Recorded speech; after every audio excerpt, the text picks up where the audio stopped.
तो अयोध्या के सब नर नारी एक दूसरे को बार बार प्रेम से यही कहा करते थे कि बस तुम लोग श्री रामचंद्र जी को भजो। जय श्री राम। दोस्तों, आज हम लोग श्री रामचरितमानस उत्तरकांड की चौपाई नंबर 30 और 31 पे हैं। तो लोग कहते थे धनुष बाण धारण करने वाले, तरकश रखने वाले प्रभु श्री रामचंद्र जी को भजो।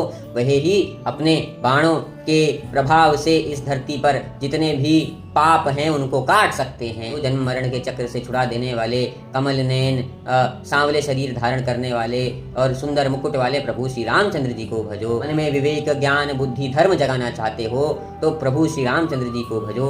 अरे तुम संतों के हृदय में छाने वाले, उनके द्वारा पूजे जाने वाले प्रभु श्री रामचंद्र जी को भजो। तुम्हें संसार में सब कुछ मिल जाएगा जो तुम्हें चाहिए। अपने आप को अपने बुरी आदतों से बचाना चाहते हो तो बार बार सीता जी के स्वामी श्री रामचंद्र जी को भजो। वह तो गरुड़ जी के समान हैं जो पापों के सर्प को काटते हैं और मच्छरों को, जो कि बुरे विचारों के मच्छर हैं, उनको भगाने वाली सुंदर सफेद बर्फ के समान है। ऐसे प्रभु श्री रामचंद्र जी हैं। और ये सब अयोध्यावासी एक दूसरे को कहते रहते थे, सब खुद भी उनको भजते रहते थे और रामचंद्र जी भी सब पे खूब प्रसन्न रहते थे। काकभूषण जी कहते हैं कि जो भगवान का नाम है, जो भगवान थे, जो अयोध्या के राजा बन गए थे, उनके वहां पे आने से किस किस चीज को शोक हुआ अब ये जानो।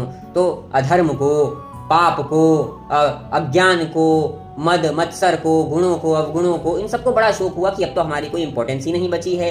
रात्रि में आने वाले अंधकार को, क्योंकि भगवान अपने साथ ये सारी चीजों का जो ऑपोजिट है, ज्ञान, वैराग्य, विवेक, बुद्धि, समझ, सुख, शुभता और ये सारी चीजें अपने साथ लेकर के आए थे। तो जहां वो थे और उनकी कृपा थी, जो भक्त उनका शरणागत हुआ है उस सब के लिए ये सब चीजें अपने आप आसानी से प्रकट होती चली गई। तो इस संसार में कुछ ऐसा बचा ही नहीं था जो नेगेटिवली किसी को इम्पैक्ट कर सके। तो वो जो सारी नेगेटिव इम्पैक्ट वाली चीजें होती हैं, इन्फ्लुएंस वाली चीजें होती हैं, सब ने शोक मनाना शुरू कर दिया था।